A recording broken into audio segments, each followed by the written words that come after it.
Muy bien. Primera carta del apóstol San Pablo a los Tesalonicenses, capítulo 4, versículos 13 al 18. Y la palabra del Señor se lee en el nombre del Padre, del Hijo y del Espíritu Santo, y el pueblo de Dios dice: Amén. Tampoco queremos, hermanos, que ignoréis acerca de los que duermen, para que no os entristezcáis como los otros que no tienen esperanza. Porque si creemos que Jesús murió y resucitó, así también traerá Dios con Jesús a los que durmieron en él. Por lo cual os decimos esto en palabra del Señor, que nosotros que vivimos, que habremos quedado hasta la venida del Señor, no precederemos a los que durmieron.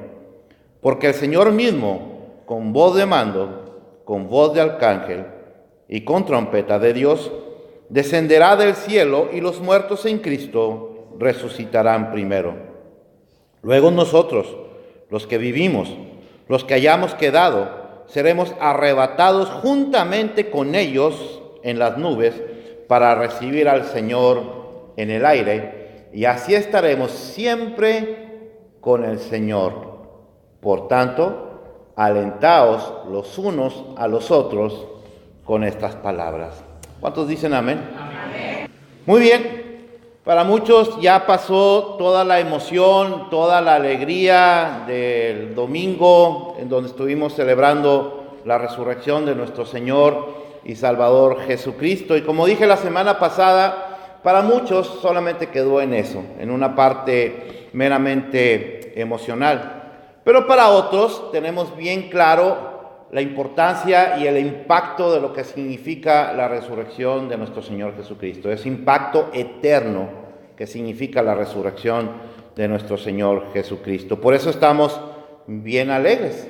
Ahora entendemos el porqué de nuestra alegría, porque si Cristo resucitó, nosotros también resucitaremos y estaremos con Él en el cumplimiento de esa promesa de vida en abundancia que Él tiene para cada uno de sus hijos. Ahora, la pregunta sería, bueno, ¿qué sigue en el calendario? Bueno, pues para las personas que solamente vieron la parte emocional de la Semana Santa, que no tuvo mayor impacto en sus vidas más que cuestión de despertar emociones, que no provocó ningún cambio trascendental en la vida de nadie, no tuvo ninguna especie de impacto, que no, la gente que lo vio, pero realmente no cambia su perspectiva de ver a Cristo, lo sigue viendo nada más así por encimita. Bueno, para las personas que vieron solamente desde un punto de vista religioso o desde un punto de vista emocional la resurrección de nuestro Señor Jesucristo, bueno, para ellos lo que sigue en el calendario, ¿sabe qué es? Pues el Día de las Madres, ¿ya? Es el 12 de mayo. Y después en junio, ¿qué sigue? Pues el Día del Padre. Y en Sublime Gracia también nos gusta celebrar a nuestros niños. Entonces viene el Día del Niño. Y después viene el Día de Acción de Gracias. Y después de eso viene la Navidad. Y después de eso viene el Año Nuevo. Y después otra vez vuelve a iniciar todo. Vuelve a iniciar con Semana Santa. Y así, un año y otro año y otro año. Y la cosa sigue igual. O sea, no estoy diciendo que sea malo celebrar el Día de las Madres, el Día del Padre, el Día del Niño, nada de lo que acabo de decir, Navidad, Año Nuevo, el Día de Acción de Gracias. No estoy diciendo que sea malo, es bueno, nosotros lo celebramos, Sublime Gracia celebra cada una de esas cosas, pero lo que estoy diciendo es que para quienes hemos entendido la importancia y el impacto eterno que tiene la resurrección de nuestro Señor Jesucristo, esperamos lo que sigue en el calendario de Dios. ¿Y sabe qué es lo que sigue en el calendario de Dios? ¿Quiere saber qué es lo que sigue en el calendario de Dios? No lo digo yo, lo dice la santa y bendita palabra de Dios. Bueno, si usted va al libro de los Hechos, en el capítulo número 1, ojalá puedan ubicarse todos ahí en el libro de los Hechos, en el capítulo número 1, ustedes van a ver ahí que el Señor Jesús, en el capítulo 1 del libro de los Hechos, el Señor Jesús se apareció por 40 días, estuvo haciendo apariciones por 40 días, estuvo presentando por 40 días con sus discípulos, como una muestra de que Él estaba realmente vivo, es decir, no era un fantasma o cosas así el que se estaba apareciendo con ellos, era Jesús. Ellos lo pudieron tocar, ellos, inclusive Tomás pudo tocar sus heridas, meter su mano en el costado para donde le clavaron la lanza, pudieron comer con él, platicar con él, entonces no era un fantasma. Entonces el Señor Jesús se aparece por 40 días con ellos como una muestra que no deje lugar a dudas, es lo que dice Lucas, que es el que escribe el libro de los Hechos, como una muestra indubitable, es decir, que no deje lugar a dudas de que el Señor Jesús está vivo. Pero además el Señor Jesús aprovechaba todo ese tiempo que aparecía en diferentes ocasiones a los discípulos para explicar las cosas acerca del reino de los cielos, y termina él por darles algunas instrucciones finales a sus discípulos, y cuando él termina de darles esas instrucciones finales a sus discípulos, ellos quedan asombrados cuando él es alzado al cielo. Imagínense que él está aquí en este momento platicando con nosotros, y en ese momento que termina de dar sus instrucciones es levantado al cielo. Entonces todos los discípulos empiezan a verlo hacia el cielo, empiezan a ver cómo se está elevando él, están seguramente todos sorprendidísimos de lo que están viendo, y el Señor Jesús se está yendo cada vez más al cielo y más al cielo, hasta que las nubes ya impiden que la gente o que los discípulos puedan seguir viendo. En eso aparecen entonces dos varones junto a los discípulos, y miren lo que les dijeron a ellos. Varones Galileos, eso es lo que dicen los versículos, en el versículo 11, varones Galileos, ¿por qué estáis mirando al cielo? Este mismo Jesús que ha sido tomado, y subraye esa palabra porque es bien importante, este mismo Jesús que ha sido tomado de vosotros al cielo, así vendrá como le habéis visto ir al cielo. Así que lo que sigue en el calendario de Dios, fíjense nada más, es la segunda venida de nuestro Señor y Salvador Jesucristo. Déjeme le digo algo bien interesante, que yo estoy seguro que usted lo sabe, pero que es bueno que lo tenga bien reforzado. Porque en la primera venida fue cuando nació, ¿se acuerdan? Y es lo que celebramos en Navidad. Cuando Él vino como un corderito. Así es como lo presenta la Escritura, como un cordero. Pero en la segunda venida, Él viene como león, viene como el león de la tribu de Judá. En la primera venida, Él llegó como un siervo. ¿Se acuerdan? Eso es lo que dice el apóstol Pablo, tomó la forma de siervo. Pero en la segunda venida, Él viene como un rey. De hecho, dice la palabra de Dios, Él es el Rey de reyes y Señor de señores. En la primera venida vino como un humilde niño, pero en la segunda venida Él viene como juez, Él viene a juzgar. Así que la segunda venida es descrita claramente en muchos pasajes de la Biblia como un hecho real y literal. Su segunda venida es literal, va a venir por segunda vez de manera literal. Así como vino la primera vez de manera literal, no simbólica, la segunda vez también va a venir de manera literal, no simbólica. Y la Biblia lo describe así.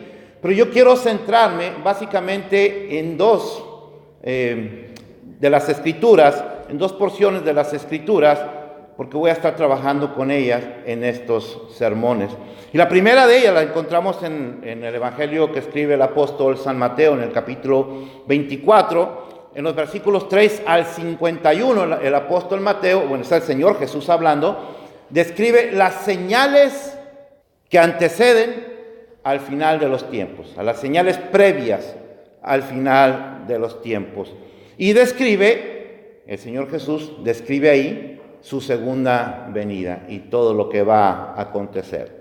Pero hay otro libro también que describe todavía de manera más gráfica, todavía mucho más gráfica que lo hizo el Señor Jesús, porque aquí estamos hablando de los versículos 3 al 51, pero acá estamos hablando en el libro de Apocalipsis del libro completo. Describe de una manera todavía más gráfica cómo se cumplen cada una de esas señales que el Señor Jesucristo habló en Mateo 24.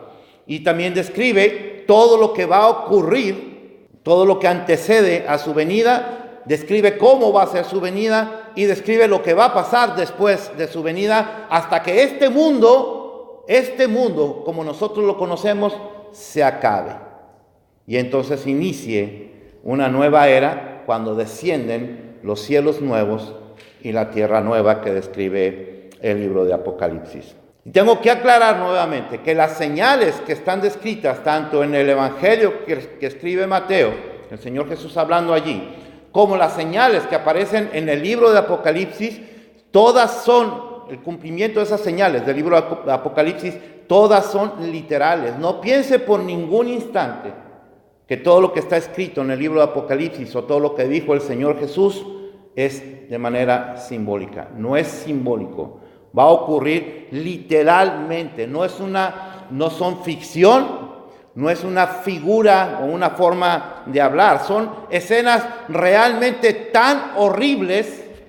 Son horribles las escenas que son descritas en Mateo y más en el libro de Apocalipsis, que yo desearía que a nadie le suceda eso. Yo desearía que nadie tenga que pasar por ese tiempo que describe el libro de Apocalipsis, pero es una realidad. Y muchos van a pasar por ese tiempo, van a sufrir ese tiempo. Pero yo le tengo una buena noticia a usted. Y la buena noticia es que la iglesia del Señor no va a pasar por ese tiempo.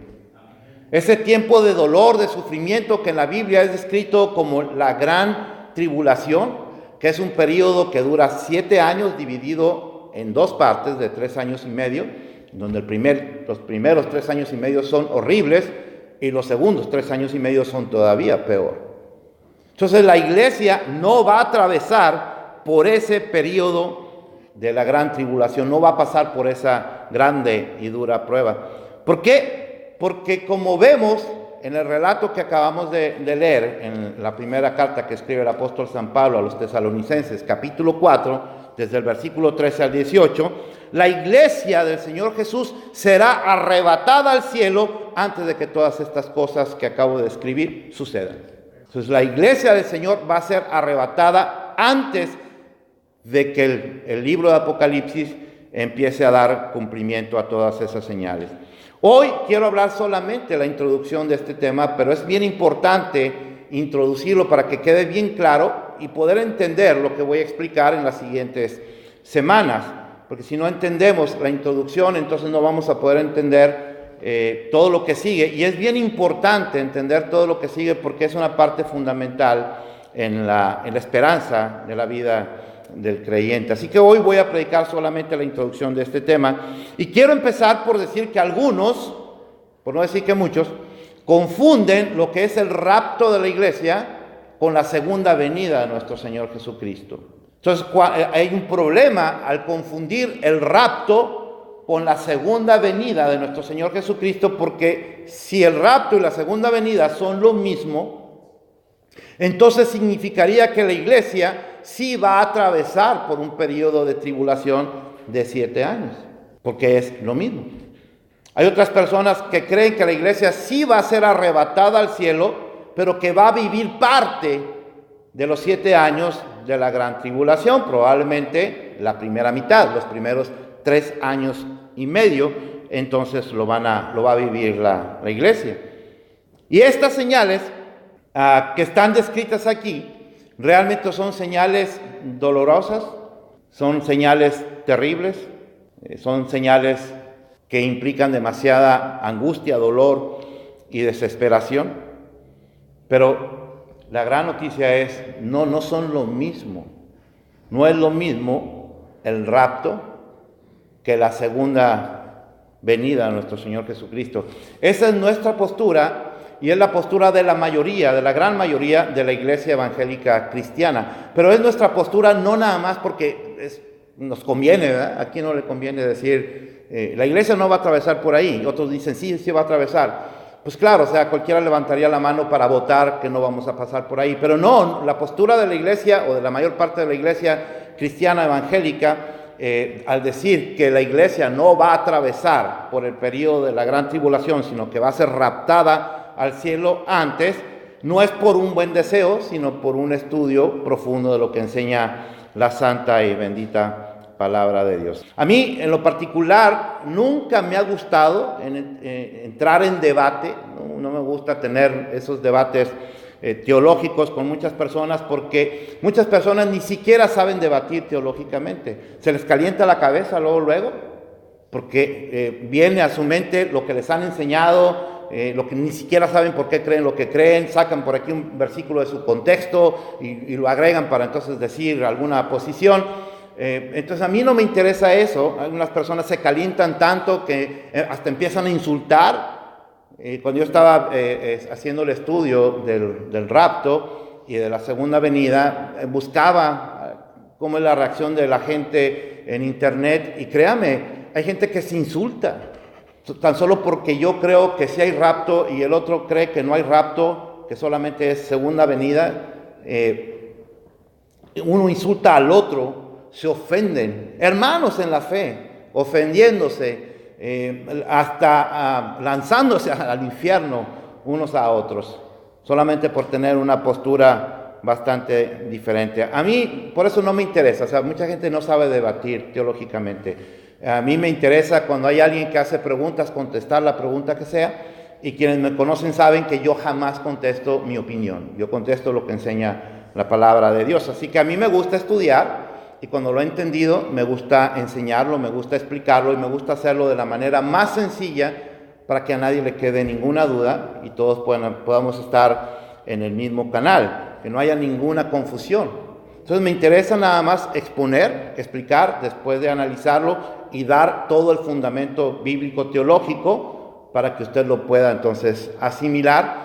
Pero ya lo que suceda después de que yo lo expliqué, pues ya es asunto de usted con el Señor, no mío. O sea, a mí no me interesa pelearme con usted. La vez pasada tenía una discusión con alguien y empezó a ofenderse, ¿no? por mi postura acerca del rapto, que no es mía, es de la palabra de Dios, y es la postura que adopta gran parte de la iglesia evangélica. Como dije, estaba muy ofendido, y entonces de repente ya empezó a decirme un montón de cosas, a levantar la voz, a darme adjetivos calificativos, y ya ese tipo de cosas no me interesa realmente, porque la palabra de Dios, créame, la palabra de Dios no está diseñada para que la debatamos, para que nos peleemos. La palabra de Dios está diseñada ¿para qué? Para que la obedezcamos, nada más, para que la obedezcamos. La palabra de Dios dice que cuidadito con agregarle cualquier cosa o quitarle cualquier cosa. Entonces a mí no me gusta hacer eso, agregarle o quitarle para sostener una postura. Me gusta interpretar lo que es la palabra de Dios. Y bueno, en el conocimiento que el Señor me ha dado del idioma griego, me gusta analizarlo con el griego y entenderlo con el griego para entonces poder explicarlo de una manera más sencilla. Así que ya si la persona lo cree o no lo cree, bueno, pues es asunto entre esa persona y Dios, ¿no? La vez pasada que alguien me decía eso, yo le decía, bueno, pues te deseo buena suerte, ¿no? Si tú crees que la iglesia se va a quedar, que no va a haber rapto y se va a quedar en el periodo de la gran tribulación, pues te deseo buena suerte porque la vas a necesitar, pero yo voy a estar en el cielo. Y me decía, no, tú vas a estar en el infierno. Ok, bueno, pues voy a estar en el infierno solo por creer que va a haber rapto. Bueno, pues ahí te veremos. Ahí vamos a ver qué pasa. Así que permítame, todo este preámbulo que estoy haciendo, permítame, es para darle algunas diferencias entre lo que yo encuentro sobre lo que es el rapto y la segunda venida. Hay muchas diferencias, pero yo quiero sacar solamente algunas cuantas para que quede clara cuál es nuestra postura en este sentido. Hay diferencias. Seguramente usted va a encontrar más de las que yo voy a mencionar en este momento. Diferencias entre el rapto y la segunda venida. No son lo mismo. Son dos eventos diferentes. Número uno, en el rapto acabamos de ver aquí en la carta que escribe el apóstol San Pablo a los tesalonicenses, en la primera carta, en el capítulo 4, aquí vemos claramente que el Señor Jesús viene por su iglesia. ¿Estamos de acuerdo? Eso es lo que acabamos de leer. No lo estoy inventando yo, lo acabamos de leer. El Señor Jesús viene por su iglesia. Pero en la segunda venida, ¿qué creen? El Señor viene con su iglesia. La iglesia ya fue raptada. Entonces cuando el Señor Jesús viene a la tierra, que es lo que narra el libro de Apocalipsis, viene con sus santos. O sea, viene con la iglesia. Es decir, en el rapto la iglesia sube y en la segunda venida la iglesia baja. Cuando tenía alguna discusión con esta persona le decía, a ver, explícame cómo enseña el libro de Apocalipsis que el Señor Jesús viene con su ejército celestial, vestido de lino fino, y algunos piensan que eso de ejército celestial son ángeles. Los ángeles no están vestidos de lino fino. A quien se vistió de lino fino, ¿a quién fue? A la iglesia. Entonces dice la palabra de Dios que el Señor Jesús viene con su ejército celestial, o sea, con usted y conmigo, todos montados en caballo. Entonces yo le decía a esta persona, explícame cómo viene el Señor Jesucristo con todos sus santos y cómo subió la iglesia. Va subiendo la iglesia, se los encuentra Cristo, Él viene para la tierra. ¿A dónde van? Al cielo. No, vamos para la tierra. Allá van todos los santos otra vez para abajo. Eso no va a ocurrir. Eso nunca va a ocurrir. Entonces, primero fue raptada la iglesia, como enseña el apóstol Pablo en la primera carta a los tesalonicenses, y después ocurren un montón de cosas que voy a tratar de detallar lo más que pueda en este tiempo, y después baja el Señor Jesucristo con su iglesia. Entonces, cuando viene el Señor Jesucristo con su iglesia, un tiempo después de que Él viene, después va a descender la nueva Jerusalén. Vienen cielos nuevos, tierra nueva, desciende la nueva Jerusalén y la iglesia del Señor Jesucristo va a habitar en esa nueva Jerusalén junto con todos los santos del Antiguo Testamento y todas las personas que murieron pero confesaron a Cristo durante el periodo de tribulación. Amén. Esa es la primera diferencia. Entonces, en el rapto la iglesia sube y en la segunda venida la iglesia baja. En el rapto Cristo viene por su iglesia, en la segunda venida Cristo viene con su iglesia. Esa es la primera. La segunda, en el rapto, acabamos de ver, primera de Tesalonicenses capítulo 4, en el versículo 17, en el rapto la iglesia del Señor Jesús se encontró con Él. ¿En dónde? ¿En dónde? En las nubes. Se encontró en las nubes. Es decir, Cristo no tocó tierra. Se encontraron en las nubes. Cristo llegó hasta las nubes y desde ahí rapta, que es como absorber, rapta a la iglesia. La semana que entra voy a hablar acerca del significado de esa palabra rapto. Hoy solamente estoy haciendo la introducción. Entonces, en el aire, el Señor Jesús absorbe a la iglesia. No toca tierra. Pero en la segunda venida, ¿qué creen? El Señor Jesús toca tierra, porque va a reinar por 1000 años. Antes de que venga el cielo nuevo y la tierra nueva, el Señor Jesús va a reinar por 1000 años. Entonces tocó tierra. Entonces hay una gran diferencia. En el rapto no toca tierra, se vieron en las nubes. En la segunda venida Él viene entre las nubes y llega hasta la tierra, toca tierra. Van dos. Tercera diferencia. En el rapto solamente la iglesia puede ver al Señor Jesús. Los demás no lo pueden ver. El canto que cantamos hace un momento tiene un error teológico. Es un canto muy hermoso. Tiene un error teológico porque dice el canto, y en unas nubes nos encontrará y todo ojo entonces le verá. Ese es un error teológico. No es malo, pero es un error teológico. Les voy a decir por qué. Porque en el rapto no todo el mundo va a ver al Señor Jesús. Solamente lo van a ver la iglesia. ¿Por qué? Porque el rapto es descrito, el apóstol Pablo dice que es en un abrir y cerrar de ojos. Eso es lo que dice. En un abrir y cerrar de ojos. Entonces imagínese, usted está en este momento, vamos a suponer que el rapto fuera en este momento, yo estoy aquí predicando, en lo que usted hizo así, ahorita que dimos estaba medio durmiendo y medio despertó, ya no estoy en el cielo. En ese momento, así que no se duerma porque aguas, porque me les voy y se quedan. Entonces, es en un abrir y cerrar de ojos. La gente que se quedó en la tierra no tiene ni idea de qué pasó. En el momento en que alguien volteó a ver eso a su esposa o a su esposo, en ese momento que iban platicando en el carro y volteó, ¡ay, ya no está! Es en un abrir y cerrar de ojos. Eso es lo que enseña la santa y bendita palabra de Dios. ¿Y dónde dice eso? 1 Corintios capítulo 15, versículo 52, por si quiere verlo. Así que no pudieron ver. Si no pudieron ver qué fue lo que pasó con la persona que estaba a su lado, mucho menos van a poder ver quién se los llevó. Por eso va a generar gran confusión en el mundo, que no van a poderlo ver. Pero en la segunda venida, dice Apocalipsis capítulo 1, versículo 7, en la segunda venida, entonces, ahora sí, todo ojo le verá. Entonces, en el rapto, solo lo ve la iglesia. En la segunda venida, solamente todo ojo lo puede ver. En el rapto, la venida del Señor es inminente. ¿Sabe qué significa inminente? Significa que puede ocurrir en cualquier momento. El Señor Jesús lo dice de esta forma: voy a venir como ladrón en la noche. Nadie sabe cuándo viene un ladrón. Y uno tendría que estar esperado, porque ningún ladrón le va a llamar a su casa y decirle: oiga, ¿va a estar ahí en su casa?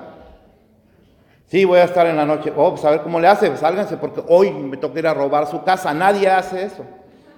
Nadie. Entonces, así es como va a venir el Señor Jesús, cuando menos nos lo esperemos. Entonces, es una venida inminente, quiere decir, ocurre en cualquier momento. Pero en la segunda venida no es así.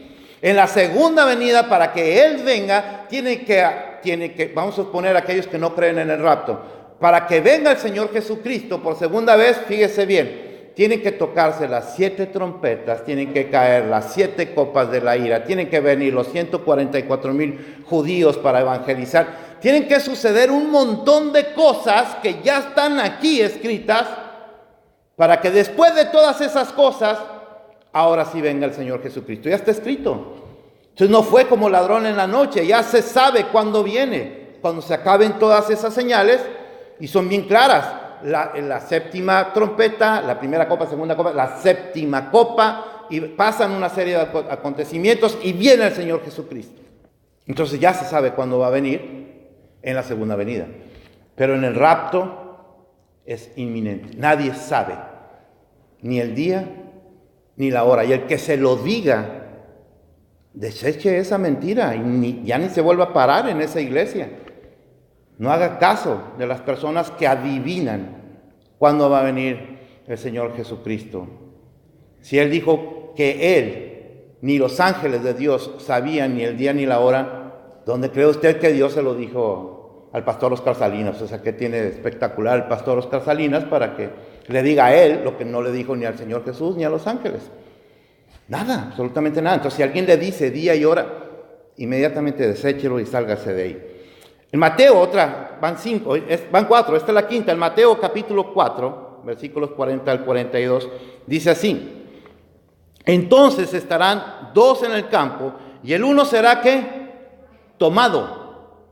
Tomado significa arrebatado, será absorbido. Y el otro será ¿qué? Dejado. Uno será tomado y el otro será dejado. 2 mujeres estarán moliendo en un molino. La una será tomada y la otra será dejada. Y después dice el Señor: velad pues, porque no sabéis a qué hora ha de venir nuestro Señor, vuestro Señor. Entonces, en el rapto, nosotros somos tomados de repente. Por eso dice, uno es tomado y la otra persona, como les decía hace un momento, se queda asombrado. Y ¿a dónde se fue mi esposo? O mi esposa, o mi hijo, o mi compañero, o mi hermano, lo que sea. ¿Dónde se fue?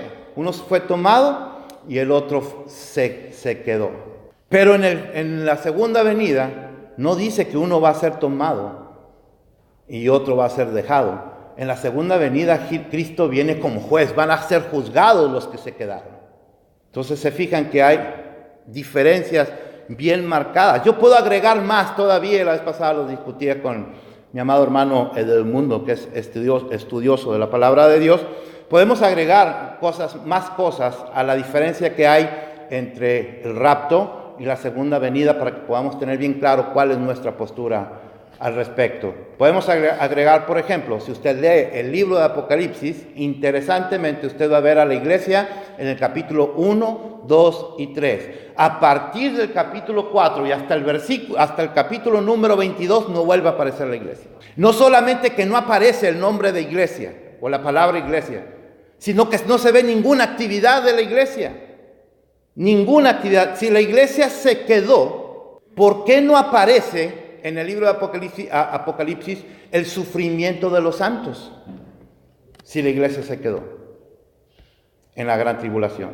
Y si la iglesia se quedó durante el periodo de la gran tribulación, ¿por qué Dios tiene que levantar 144,000 judíos para que lleven el evangelio de nuestro Señor Jesucristo como una segunda oportunidad para las personas que se quedaron? Porque eso es algo que a mí me encanta de mi Señor, que es un Dios de misericordia hasta el final.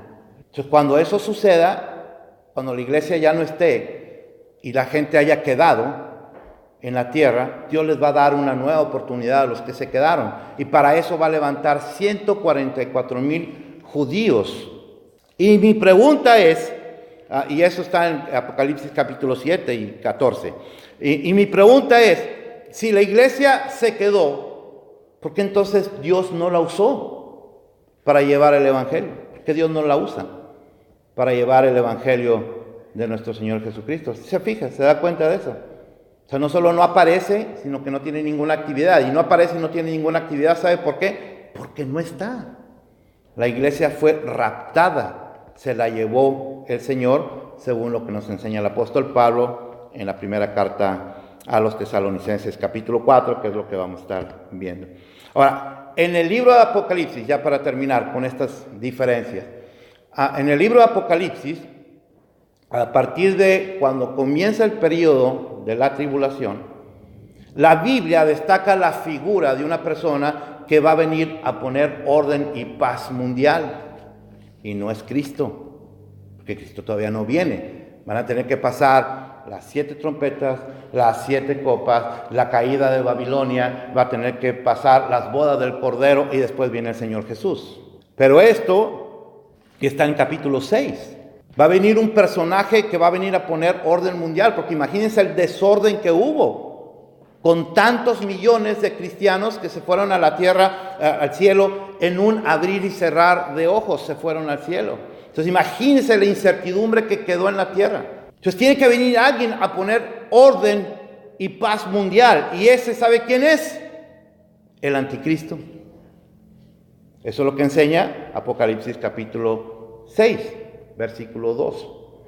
Es el anticristo el que va a venir entonces a poner paz mundial. Pero los cristianos, yo le pregunto a usted, ¿usted es creyente en Cristo? ¿A quién espera usted? ¿A Cristo o al anticristo? Entonces no tenemos nada que ver nosotros con el anticristo. Y esa es una gran diferencia. Los cristianos estamos esperando la venida de nuestro Señor Jesucristo, no la venida del anticristo. Podríamos decir todavía muchos más, pero hasta ahí yo creo que queda claro entonces cuál es nuestra postura. Lo primero era para que yo pueda explicar el rapto en los siguientes sermones y la importancia del rapto, tenía que explicar y dejar claro, y espero que así haya sido. Y si no, pregúnteme, no tenga ningún problema, pregúntele a mi hermano Edmundo, pregúntele a mi hermano Hugo. Ellos pueden responderles también conforme enseña la palabra de Dios, las grandes diferencias que hay entre el rapto y la segunda venida. El punto es este, fíjese bien cómo van a ocurrir las cosas, entendiendo que hay una diferencia entre la segunda venida y el rapto. Supóngase usted que en este momento el Señor Jesús viniera por su iglesia, ahorita, en este momento.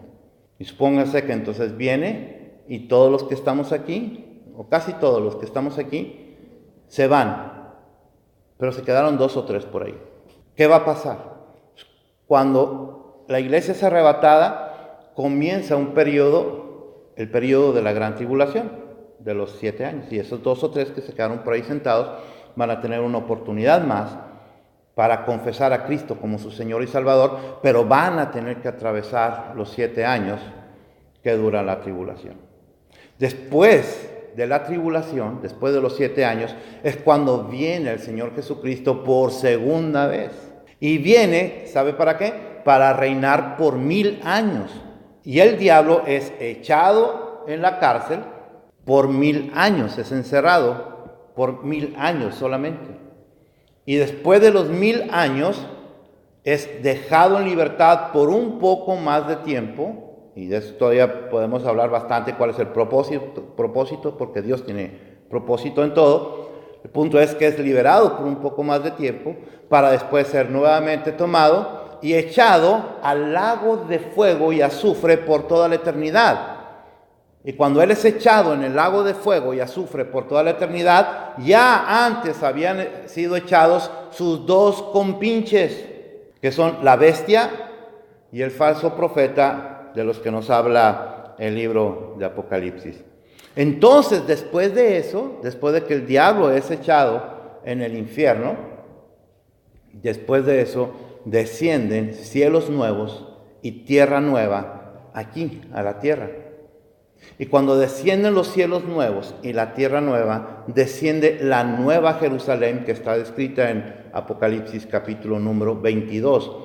Y todos los santos del Señor, del Nuevo Testamento y del Antiguo Testamento, todos vamos a vivir en la Nueva Jerusalén por toda la eternidad. Y es tan hermoso que el libro de Apocalipsis, describe aún el tamaño de la ciudad. Y es como un cubo. Yo los invito para que después lo vean en casita. Entonces, una vez más, yo tengo que insistir, la iglesia no va a atravesar por ese periodo de la gran tribulación de 7 años, porque va a ser raptada al cielo antes, así como lo acabamos de ver en Primera de los Tesalonicenses capítulo 4, versículos 13 al 18. Pero además hay una promesa de parte de Dios para la iglesia, y la encontramos en el libro de Apocalipsis capítulo 3, versículo 10, cuando el Señor está hablándole a la iglesia en Filadelfia, y por aplicación nos está hablando también a nosotros.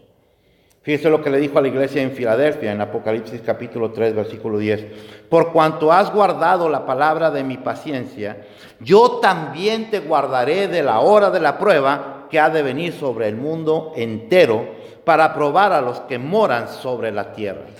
Yo también te guardaré, dice.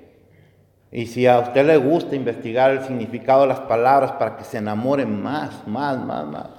La palabra guardar, según el diccionario que usted vea, yo consulto mucho el diccionario de la Real Academia Española, guardar significa poner en un lugar seguro. Y aquí el Señor está diciéndole a la iglesia en Filadelfia y por aplicación a nosotros que nos va a guardar del día de la prueba, es decir, nos va a poner en un lugar seguro. Y para quienes nos gusta el griego, bueno, esa palabra se puede traducir literalmente como sacar fuera. En otras palabras, lo que está diciendo el Señor Jesús a su iglesia es: no se preocupen, yo los voy a poner en un lugar seguro, los voy a sacar de aquí y los voy a poner en un lugar seguro. ¿Qué más seguro, qué lugar más seguro podemos usted y yo tener que estar en la presencia de Dios? Así que si con todo esto usted quiere seguir creyendo que no existe el rapto o que el rapto es lo mismo que la segunda venida, pues entonces le digo lo mismo que aquel amigo que me discutía, pues le deseo la mejor de las suertes en esos 7 años, porque yo no voy a estar ahí y espero que usted tampoco vaya a estar ahí. ¿Cuántos dicen amén? Bueno, podría decir muchas cosas más. Hoy solamente quería dar la introducción del tema, las diferencias entre el rapto y la segunda venida. Creo que queda clara entonces cuál es nuestra postura bíblico-teológica, que no es nada más por un buen deseo, sino en función de lo que enseña la palabra de Dios. La iglesia de Jesucristo no atraviesa el periodo de la gran tribulación, sino que la iglesia del Señor Jesús es raptada antes. Ahora, ¿qué tiene esto de importante? ¿Para qué nos sirve a nosotros el día de hoy? Yo creo que nos sirve bastante. ¿Sabe por qué? Porque a veces estamos discutiendo mucho entre el rapto y la segunda venida, si sí hay rapto, si no hay rapto, si el rapto y la segunda venida son lo mismo, si son diferentes. A veces estamos discutiendo bastante por eso, Pero ¿sabe qué es lo más importante? Que hay gente a la que le importa un cacahuate esto. A ellos no les importa si va a haber rapto o no va a haber rapto, si el rapto es lo mismo que la segunda venida o no, si la iglesia atraviesa por la gran tribulación o no. Algunas personas piensan que es un juego o que es una forma de hablar. O sea, no va a ser real, no es literal, sino es una forma nada más de hablar. Y entonces algunas personas rechazan y hasta se burlan cuando uno habla del rapto y de la gran tribulación. Algunos piensan que uno predica eso desde el púlpito porque quiere asustarlos, quiere asustar a la gente. Ese es un error tremendo.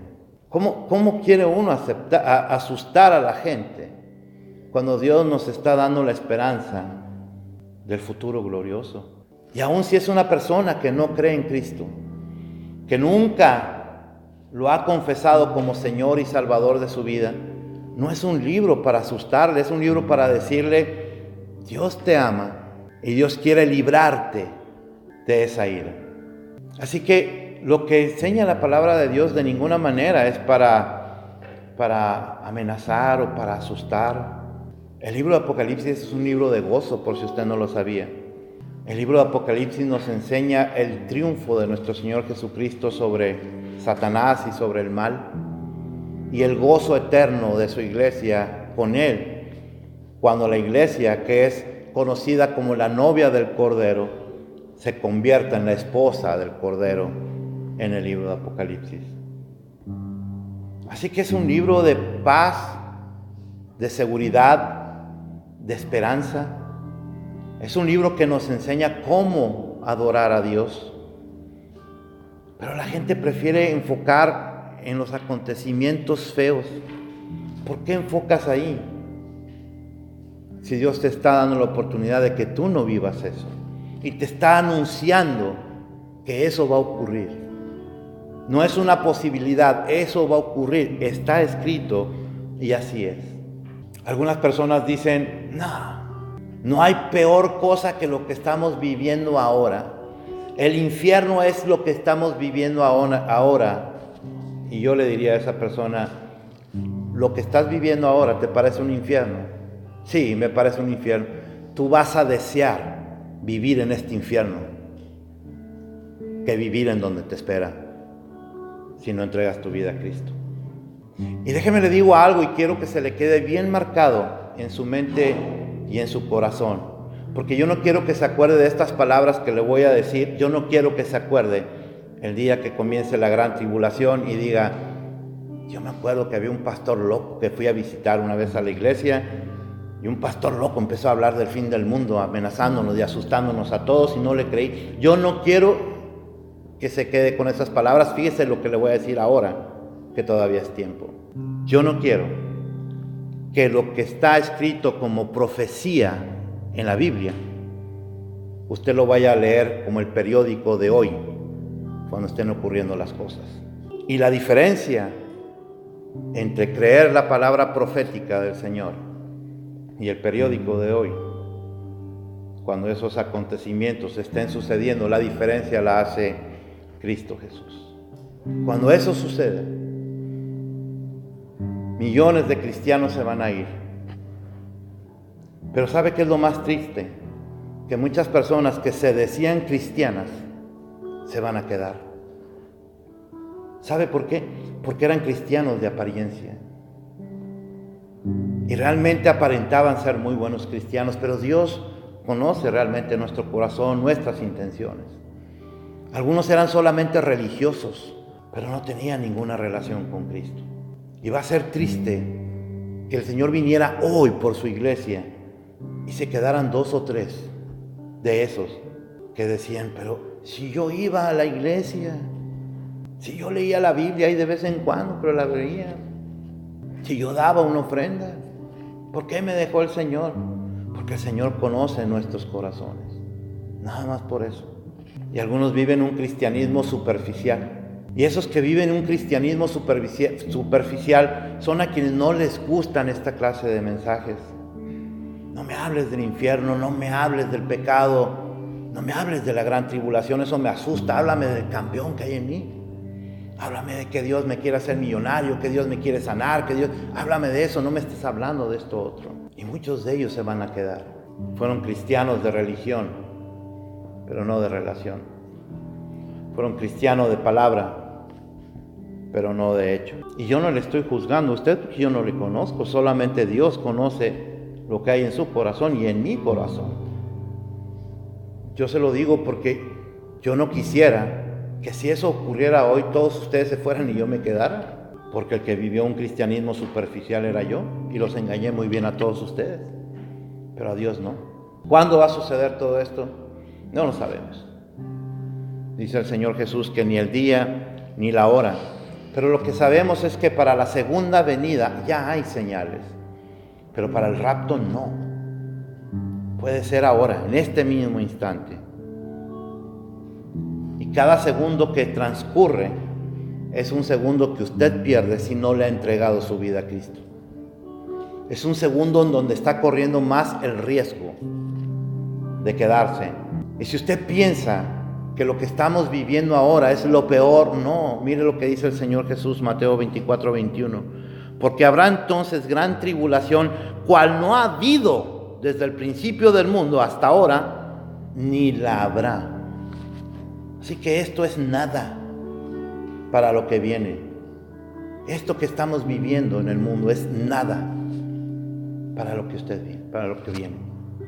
Y que usted puede vivir si no le entrega su vida a Cristo. Usted puede decidir creer o no creer.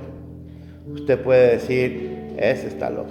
O puede decidir ser parte de la iglesia del Señor Jesucristo, entregándole su vida a Él. Y estoy diciendo entregándole su vida a Él, porque cuando yo hablo de la iglesia, no estoy hablando de sublime gracia. Ni estoy hablando de una religión. Usted tiene que ser evangélico, tiene que ser católico, No, yo no estoy hablando de religión. Yo estoy hablando de relación. Usted debe tener una relación con Cristo. La iglesia no es la religión y no son estas cuatro paredes. La iglesia la conforman los santos redimidos del Señor Jesucristo. Los que han sido perdonados, lavados de sus pecados porque se arrepintieron y le entregaron su vida a Él.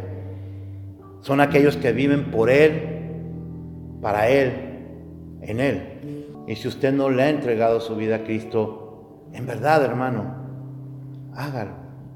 Hágalo hoy. Ahorita que es el único momento seguro. Hágalo. Y si no, no pierda su vista de su Biblia. No la pierda.